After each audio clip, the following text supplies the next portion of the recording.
The winter of 1877 would forever be etched in Penelope James' memory, as the season death nearly claimed her, and the season love found her instead. The blizzard had struck without warning, transforming the Montana Territory into a merciless white prison that had swallowed her stagecoach whole, leaving her the sole survivor among frozen corpses. Penelope gripped the sides of the overturned coach, her fingers numb inside her thin gloves. The howling wind seemed determined to strip away her last reserves of warmth. Only 24 years old, and this would be her final resting place, a forgotten wreck on the lonely road to Helena. "I won't die here," she whispered through cracked lips, though her body was already surrendering to the cold.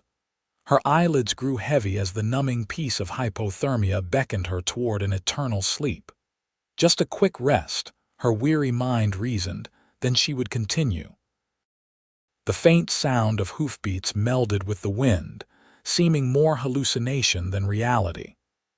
Penelope could no longer feel her legs or arms as consciousness slipped away, her body temperature plummeting to dangerous depths.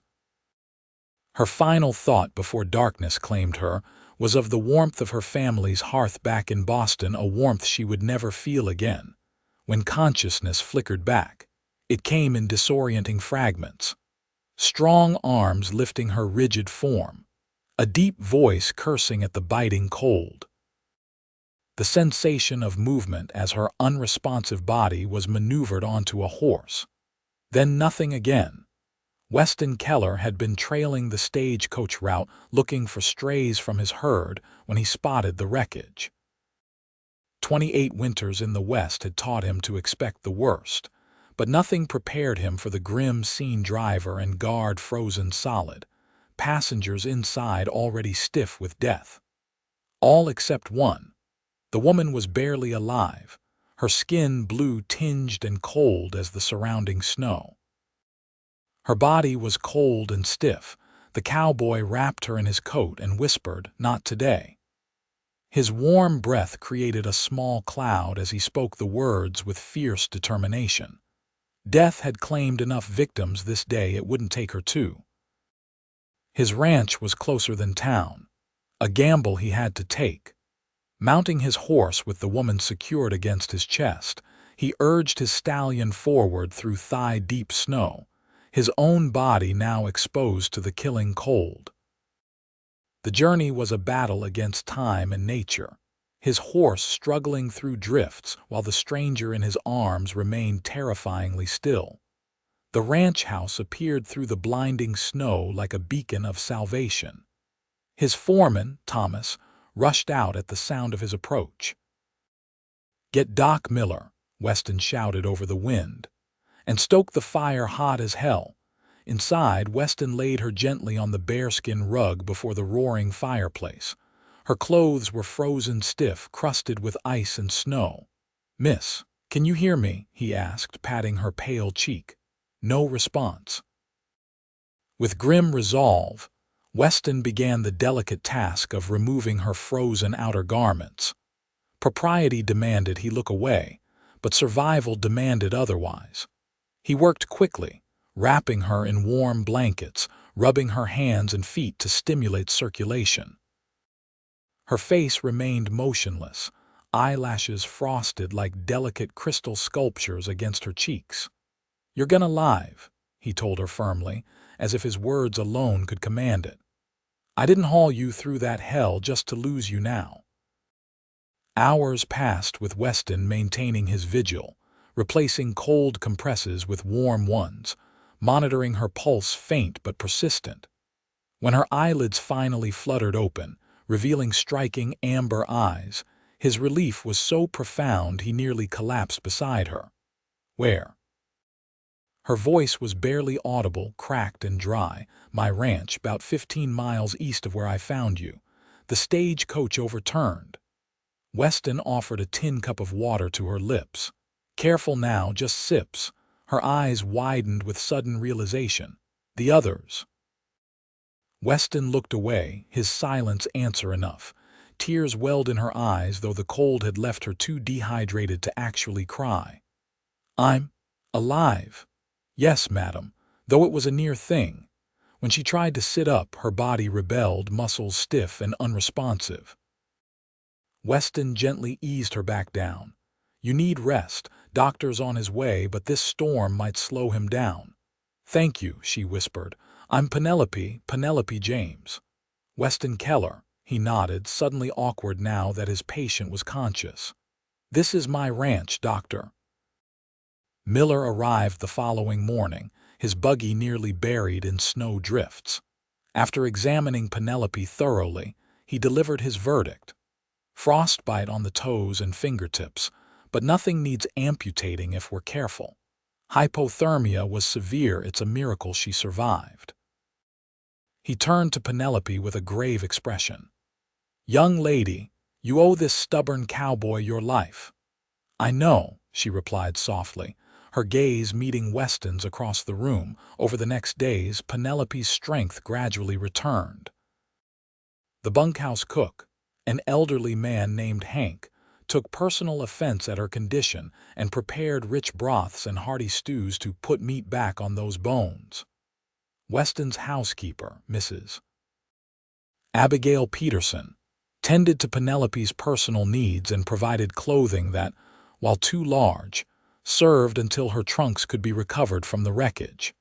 A week after her rescue, Penelope sat propped up in the guest bedroom, staring out at the vast white landscape.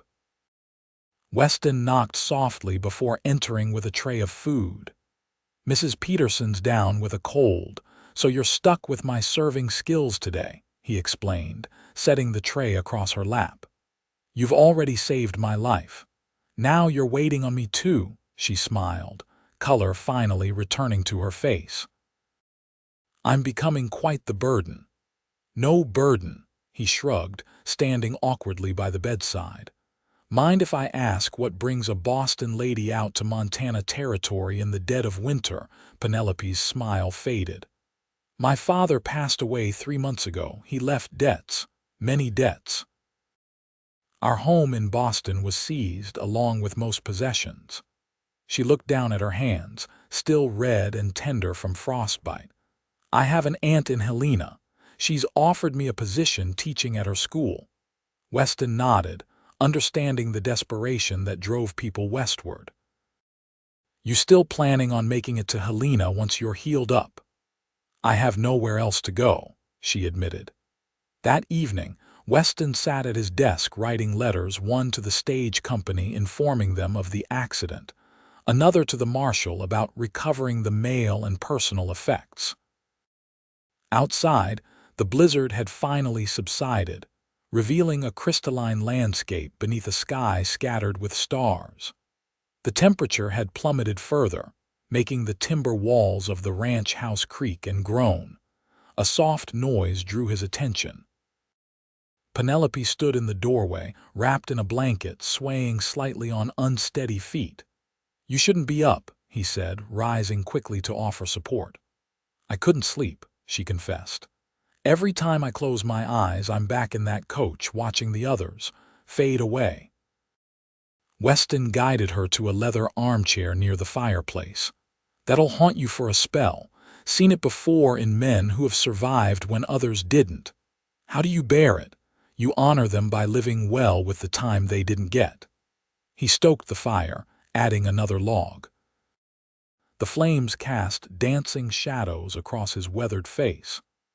"My pa used to say surviving carries a debt you pay by making your life worth something."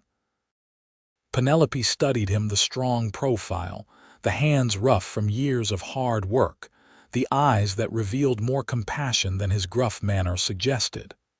"You're a good man, Mr. Keller." "Weston," he corrected. "And I'm just a rancher doing what anyone would." Not anyone would risk their life in a blizzard for a stranger. Their conversation continued deep into the night, moving from the weight of survival to lighter topics.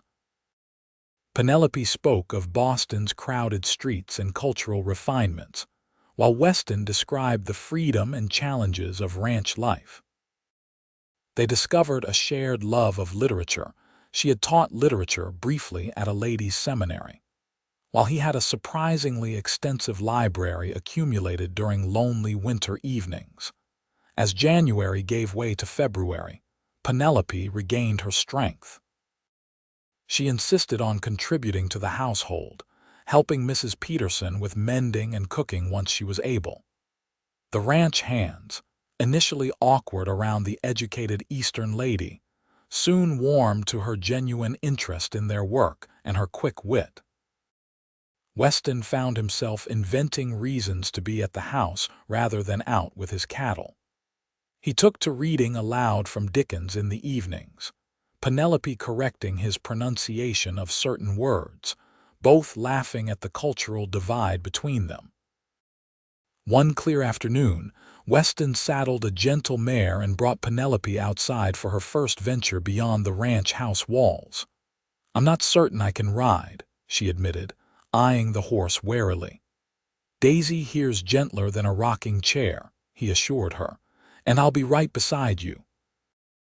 With his hands at her waist, he helped her mount, ignoring the impropriety of such contact. Her borrowed dress, one of Mrs. Peterson's Sunday best, was hardly suitable for riding, but she arranged it as modestly as possible across the saddle.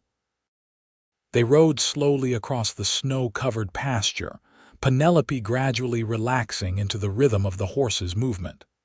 The crisp air brought color to her cheeks, and Weston found himself staring more often than was proper. "It's so vast," she marveled, gazing at the distant mountains. "In Boston, buildings block the horizon. Here it seems endless." "That's what I love about it," Weston replied. "Room to breathe, room to be." "Is that why you came west?" His expression darkened slightly. "Partly. Left Pennsylvania after the war. Too many ghosts there." "You fought in the war between the states, Union cavalry. Came west in '66 with nothing but my horse and what I could carry." He nodded toward the sprawling ranch. "Built all this from scratch."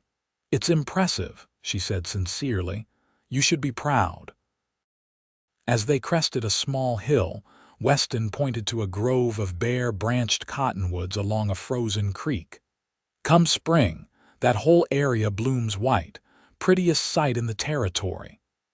"I won't be here to see it," Penelope said softly. Weston's heart sank at the reminder of her imminent departure. The roads would soon be passable, and she would continue to Helena as planned. The thought left a hollowness in his chest he wasn't prepared for. "Your aunt's expecting you," he acknowledged. "Yes." Her hands tightened on the reins. "Though I admit the prospect of teaching seems less appealing now than it did in Boston." That evening, Marshall Davis arrived with news. He'd recovered Penelope's trunks from the stagecoach wreckage and brought a letter that had been waiting at the stage office before the ill-fated journey began. Penelope's hands trembled as she read it. "Is everything all right?" Weston asked, noting her distress. "It's from my aunt in Helena, written weeks ago." She lowered the letter. "She's fallen ill with pneumonia and has sold the school. She suggests I remain in Boston until she recovers." "But you've already left Boston," Weston stated the obvious. "Yes, and now I have nowhere to go." The reality of her situation seemed to crash down upon her all at once. "I have some money, but not enough to establish myself or return east." That night, after Penelope had retired to her room, Weston sat long at his desk, wrestling with a decision.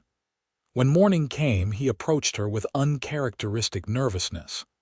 "Miss James, I have a proposition," he began formally. "My ranch is prospering, but my accounts are in shambles. Mrs. Peterson attempts to keep the books, but she lacks the education for it. I recall you mentioning your father taught you bookkeeping." "Yes, he insisted I learn despite my mother's objections." Penelope looked curious. "Why do you ask? I'm offering you employment.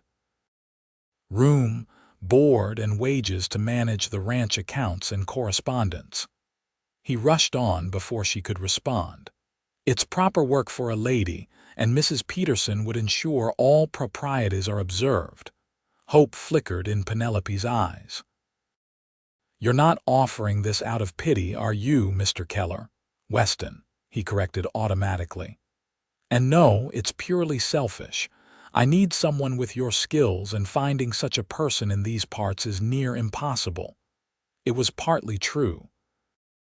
His accounts were indeed disorganized, though not desperately so. What he couldn't admit was how the thought of her leaving had created a void he couldn't explain.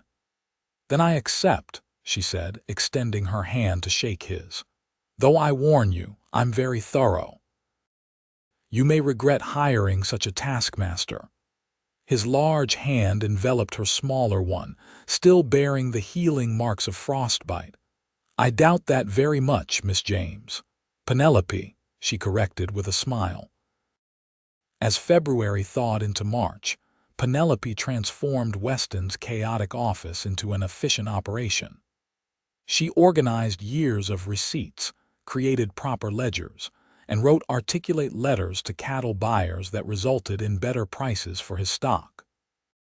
The ranch hands joked that Miss Penny had brought civilization to the frontier, though always out of Weston's earshot. For Penelope, the work provided not just security but purpose. She adapted to ranch life with surprising ease, exchanging her Eastern fashions for more practical attire ordered from the mercantile in town.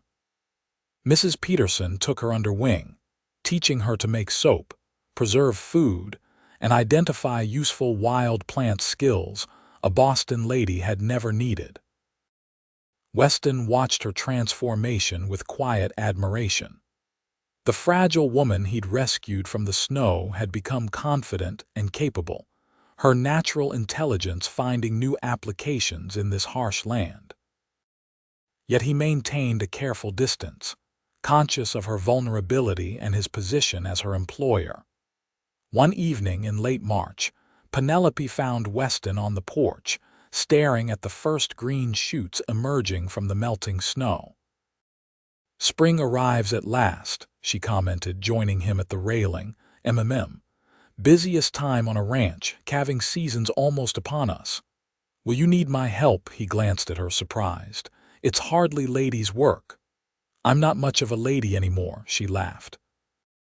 "Yesterday I helped Hank butcher a chicken without fainting. A few months ago I would have been scandalized at the very idea." "You've adapted well," he acknowledged. "I had no choice." Her expression grew thoughtful. "Though truthfully, I feel more alive here than I ever did in Boston.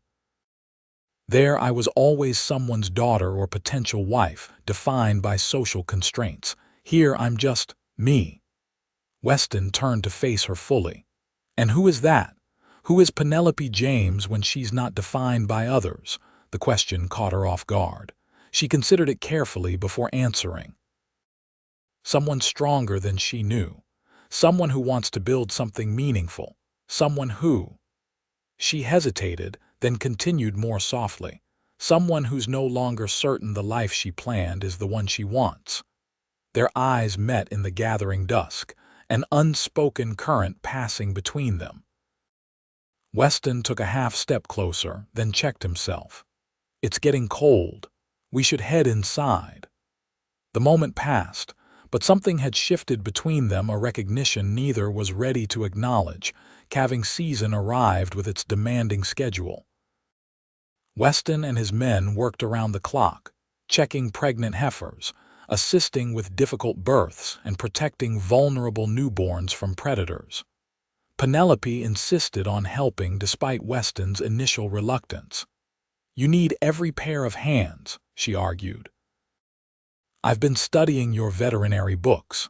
I can at least keep watch and alert the men if there's trouble." Her persistence won out. Soon she was taking regular shifts in the calving barn, wearing men's dungarees beneath her skirts for practicality, her hair tied back under a kerchief. The ranch hands, seeing her willingness to work alongside them, accepted her with newfound respect. On a particularly cold April night, Penelope was monitoring the pregnant heifers when one began showing signs of distress. The calf was positioned wrong. She recognized the symptoms from her reading. She ran to the bunkhouse to alert Thomas, but all the men were out with another emergency. Racing back to the barn, she found the heifer laying on her side, laboring unsuccessfully. Remembering what she'd observed Weston doing, Penelope rolled up her sleeves and approached the struggling animal. "I can do this," she murmured, reaching inside to feel for the calf's position. It was backward, its legs folded wrong. With careful manipulation, she managed to reposition the front legs, allowing the birth to proceed. When the calf finally emerged, Penelope cleared its airways and watched with profound satisfaction as it took its first breath. That was how Weston found her covered in birth fluids, hair escaping its kerchief, radiant with accomplishment beside the healthy newborn calf. "I did it," she announced proudly, "all by myself." His expression transformed from concern to amazement. "You certainly did." There was something new in his voice, admiration tinged with something deeper. Later, after Penelope had cleaned up and changed, she found Weston in the kitchen, 2 cups of coffee waiting on the table. "You continue to surprise me, Penelope James," he said as she sat across from him. "I surprise myself." She wrapped her hands around the warm mug. "If my Boston friends could see me now, they'd faint dead away.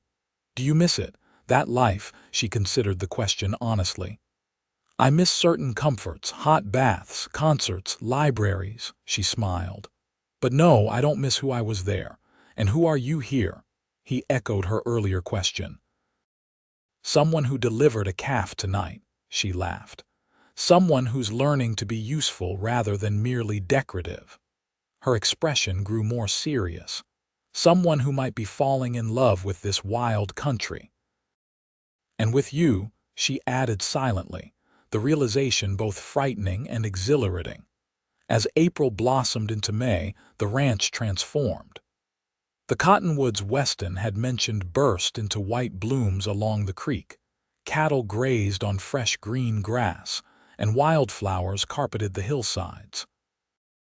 Penelope spent every spare moment outdoors, absorbing the beauty of her first Montana spring. Weston found reasons to include her in his daily rides, showing her hidden waterfalls and ancient indigenous rock carvings, teaching her to identify edible plants and read animal tracks. Their conversations flowed easily now, punctuated by companionable silences as they admired particularly breathtaking vistas. On a warm afternoon, they picnicked beside the creek, watching new calves frolic in the meadow. Penelope had prepared the lunch herself, a skill she'd never possessed in Boston, and took pride in Weston's appreciation of her improving culinary abilities. "I received a letter from Boston yesterday," she mentioned as they finished the meal. "An old friend wrote that my former fiancé has married." Weston looked up sharply. "You were engaged?" briefly. She plucked a wildflower, twirling it between her fingers. "Philip Hartford, son of my father's business partner. It was arranged between our fathers, more a business merger than a love match. When father died and our financial situation was revealed, Philip quickly broke the engagement." "Sounds like a coward," Weston said bluntly. "He was." She smiled without bitterness. "Though I'm grateful now. If he'd honored the engagement, I'd be a miserable society wife in Boston rather than here." "Are you happy here, Penny?" The nickname slipped out naturally. "Happier than I've ever been." The simple truth of it resonated in her voice. "Though I do wonder about my future. I can't impose on your hospitality forever." "You're earning your keep," he protested. "The ranch has never run more efficiently. Even so, I'm a single woman living in your home. People will talk if they haven't already." Weston's jaw tightened. "Let them talk. What happens on my ranch is my business. Still, I should consider my options." She gathered the picnic items, avoiding his gaze. Perhaps when the accounts are fully organized, I should look for a position in town. Is that what you want? There was an edge to his question. No, she admitted softly, but it might be what's proper. The ride back to the ranch was quieter, both lost in their own thoughts. As they approached the house, Thomas rode out to meet them, his expression urgent, riders coming, 6 men heavily armed. Weston's demeanor shifted instantly, the relaxed companion replaced by a vigilant rancher. Get Penelope to the house. Alert the men, but no one draws unless I give the word. Penelope felt fear rise in her throat. Who are they? Could be nothing. Could be trouble. Weston's hand moved instinctively to the revolver at his hip. Either way, I want you inside. From the parlor window, Penelope watched the riders approach, rough-looking men with trail-worn clothing and hard eyes. Their leader, a tall man with a prominent scar across his cheek, dismounted and spoke with Weston, gestures becoming increasingly animated. Mrs. Peterson appeared beside her. Trouble? I'm not sure, Penelope admitted. After several tense minutes, the men rode away, though their departure seemed reluctant. Weston remained standing in the yard, watching until they disappeared from view before heading toward the house. His expression was grim as he entered. Rustlers, he explained. Claiming to be legitimate cattle buyers, but I recognize their type. They've been working the territory, stealing stock and reselling it. They wanted to inspect our herd. They're gone now, Mrs. Peterson observed, for the moment. Weston removed his hat, running a hand through his hair. But they'll be back. I'm posting extra guards tonight. That evening, after Mrs. Peterson had retired, Penelope found Weston cleaning his rifle at the kitchen table. Is it really necessary? She asked, gesturing to the weapon. In this country, yes. His movements were methodical, practiced. A man protects what's his. She sat across from him, watching his hands work. You've faced danger before. Part of ranching. He glanced up, noting her concern. Don't worry, most rustlers back down when they see a place is well defended. And if they don't, his eyes hardened. Then they learn why they should have. Late that night, Penelope was awakened by the sound of gunfire. She rushed to the window to see muzzle flashes in the darkness near the cattle pens. Heart pounding, she hastily dressed and descended to the main floor, where Mrs. Peterson was already stoking the fire. Stay inside, miss, the older woman warned. The men will handle it. More shots rang out, followed by shouts and the sound of galloping hooves. Unable to remain idle, Penelope filled coffee pots and prepared bandages, her hands shaking with each distant gunshot. An hour passed before the door burst open, Thomas and another ranch hand supporting a third man between them. Blood soaked the wounded man's shirt. Pete took one in the shoulder, Thomas explained as they lowered him onto the kitchen table. Boss is still out there with the others. We drove them off, but they got away with a dozen head. Penelope's medical knowledge was limited, but she assisted as Thomas dug the bullet from Pete's shoulder and bandaged the wound. Mrs. Peterson administered whiskey for the pain, her normally proper demeanor set aside in the crisis.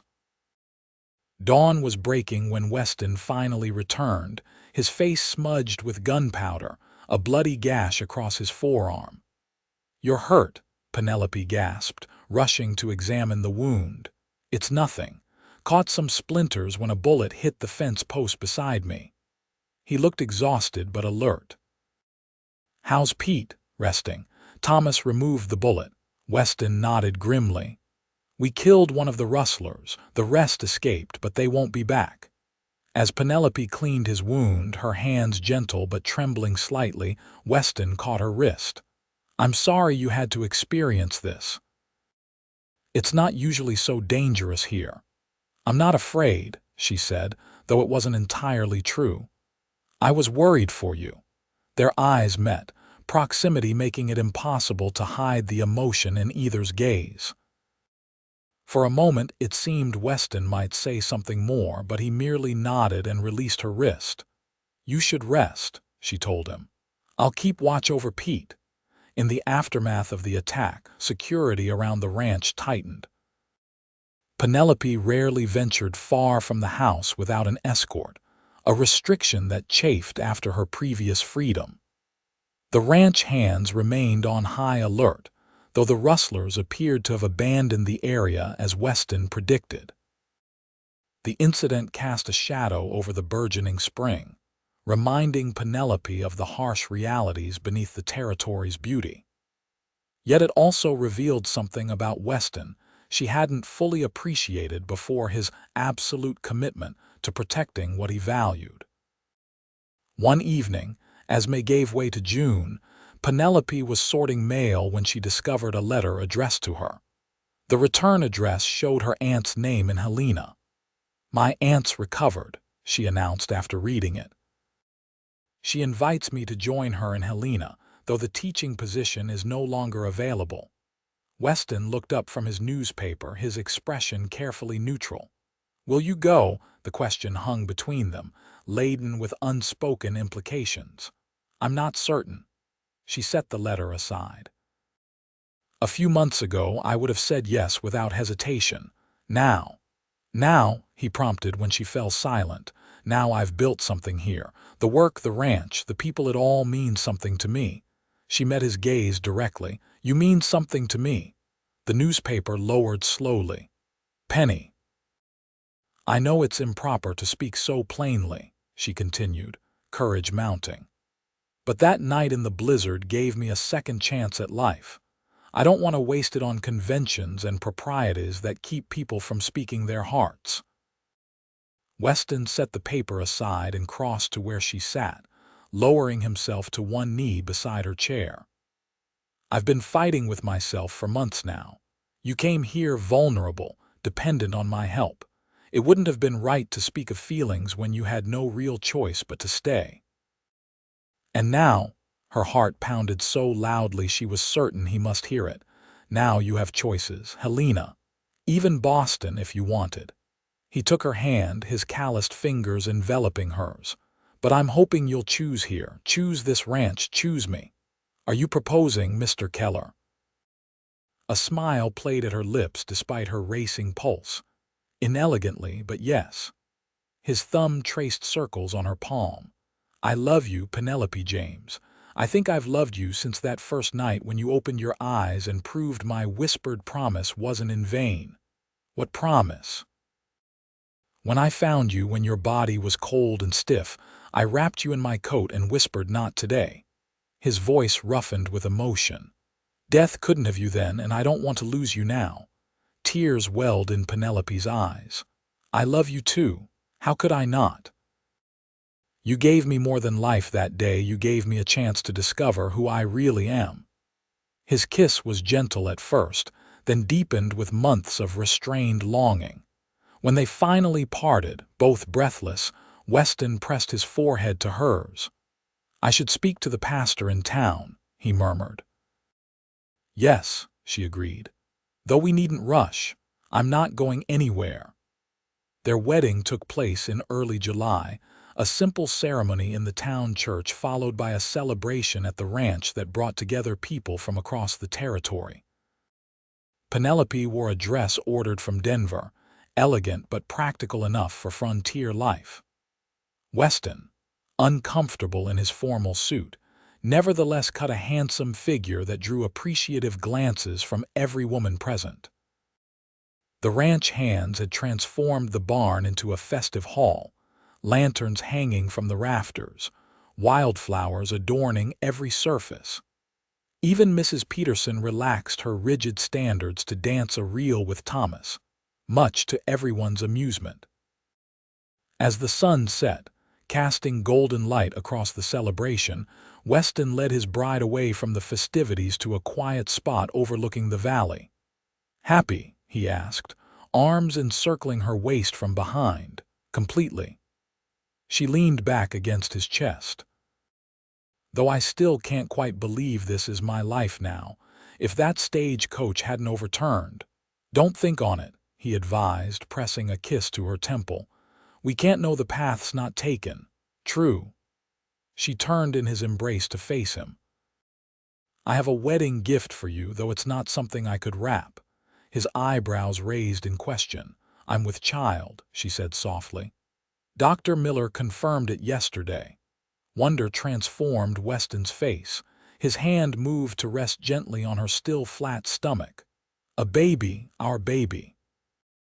She nodded, tears of joy spilling onto her cheeks. "Due in winter, around the anniversary of when you found me. A year ago, I rode alone in a blizzard and found a half-frozen woman from Boston." He shook his head in amazement. "Now I'm holding my wife, the mother of my child." "Life takes unexpected turns," she agreed. "Sometimes the worst day of your life leads to the best." As they returned to their wedding celebration hand in hand, Penelope reflected on the journey that had brought her here. The desperate flight from Boston, the tragedy of the stagecoach, the brutal cold that had nearly claimed her, all steps on a path she could never have imagined, but now wouldn't trade for any other. The winter of 1878 proved milder than the previous year, for which both Penelope and Weston were grateful. As her pregnancy advanced, Penelope divided her time between managing the ranch accounts and preparing for the baby's arrival, transforming a small room adjacent to their bedroom into a nursery. On a clear December evening, with snow gently falling outside, Penelope's labor began. Weston, terrified despite months of preparation, sent riders for the doctor and the midwife, pacing anxiously as Penelope breathed through early contractions. "It's too soon," he worried. "The doctor might not make it through the snow." "Women have been having babies without doctors since the beginning of time," Mrs. Peterson reminded him practically. "And I've delivered my share." As night deepened, Penelope's labor intensified. Weston remained by her side, supporting her through each contraction, wiping her brow and murmuring encouragement. When the moment finally came and Mrs. Peterson announced, "One more push, dear," Penelope gathered her remaining strength and brought their daughter into the world with a triumphant cry that mingled with the newborn's first wail. "A girl," Weston whispered in awe as Mrs. Peterson placed the swaddled infant in Penelope's arms. "We have a daughter." Tears streamed down his weathered face as he gently touched the baby's tiny fingers. "She's perfect." "Hope," Penelope said softly. "Her name is Hope, because that's what you gave me that day in the snow, Doctor." Miller arrived hours later, confirming that mother and child were doing well. As dawn broke, painting the snow-covered landscape in rose and gold, Weston sat beside Penelope's bed, holding his sleeping daughter while her exhausted mother rested. "I never thought I'd have this," he confessed quietly to the infant. "After the war, after everything I'd seen, I figured a peaceful life wasn't meant for me. Then your mama came along and changed everything." Little Hope's only response was to clutch his finger in her sleep, but it was enough to fill his heart near to bursting. As spring returned to Montana once more, the Keller ranch flourished. Penelope, baby Hope often secured in a sling across her chest, resumed her role managing the ranch operations with increased efficiency. The account books balanced perfectly, correspondence was handled promptly, and the ranch's reputation for fair dealing spread throughout the territory. Weston expanded their holdings, purchasing adjacent land when it became available, always with an eye toward building a legacy for their daughter. The rough edges of the solitary rancher had softened with fatherhood, though his determination to protect his family remained fierce. On the anniversary of her rescue, Weston took Penelope to the spot where he'd found the overturned stagecoach. The wreckage had long since been cleared away, leaving only memories. "I still dream about it sometimes," she admitted, surveying the peaceful landscape that had once been a frozen deathscape. "But the dreams have changed. Now I see you riding through the snow toward me, like you were always meant to find me. Maybe I was." He drew her close against the spring chill. "All those years alone, I was just waiting without knowing it." They placed wildflowers on the site in memory of those who hadn't survived, a moment of solemn recognition before returning to their thriving ranch and growing family. Over the years, Hope was joined by two brothers, William and Thomas, and another sister, Elizabeth. The Keller Ranch became known not just for its fine cattle but for its generous hospitality. Penelope, drawing on her Eastern education, established a small school for the children of ranch hands and neighboring homesteads. Weston served terms as a territorial representative, advocating for the rights of small ranchers against encroaching corporate interests. On their 20th wedding anniversary, with their children grown or nearly so, Weston and Penelope sat on the porch of their expanded ranch house, watching the sunset paint the Montana sky in spectacular hues.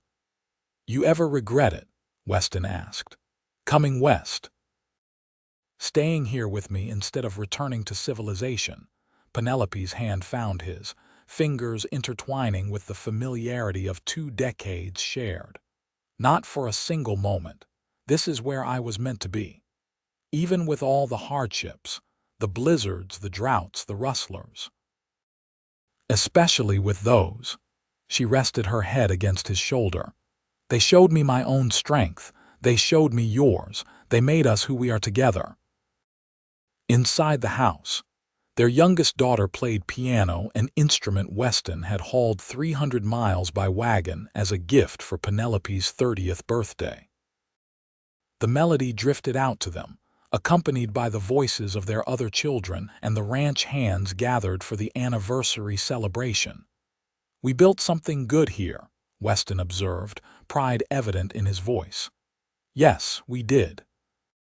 Penelope's eyes traced the contours of the land they'd shaped together: the expanded barns, the orchards, the schoolhouse where she taught 3 days a week, the bunkhouse where generations of loyal ranch hands had lived. "From that day in the snow to this moment, we've been building our legacy." "Not bad for a Boston lady and a stubborn cowboy," he chuckled. "Not bad at all," she agreed, turning her face to his for a kiss as tender as their first. As twilight deepened into night, stars appearing like scattered diamonds across the vast Montana sky, Weston and Penelope remained on their porch, surrounded by the life they'd created from the most unlikely beginning. The ranch slept peacefully around them, cattle lowing softly in distant pastures, horses nickering in the stables, their grown children's laughter filtering through open windows. What had begun with near tragedy, her body cold and stiff in the deadly embrace of a Montana blizzard, had transformed into decades of love, growth, and purpose. The cowboy who had wrapped her in his coat and defied death with 2 whispered words had given her far more than her life that day. He had given her a home, a family, and a love that had only deepened with each passing season. And as Penelope looked out at the ranch that had become the center of her world, she knew with absolute certainty that she wouldn't change a single step of the journey that had brought her here, to this land, to this man, to this life that had become more rich and fulfilling than anything she could have imagined in her former existence. "Not today," she whispered, echoing his words from that fateful winter day. "Death didn't take me then, and life has been so very sweet instead." Weston's arm tightened around her shoulders in silent understanding, his weathered face illuminated by starlight, still handsome despite the passing years, still her rescuer, her partner, her love. Together, they had transformed a moment of desperate survival into a lifetime of purposeful living. And in that achievement lay a victory greater than merely cheating death, They had discovered what it truly meant to live.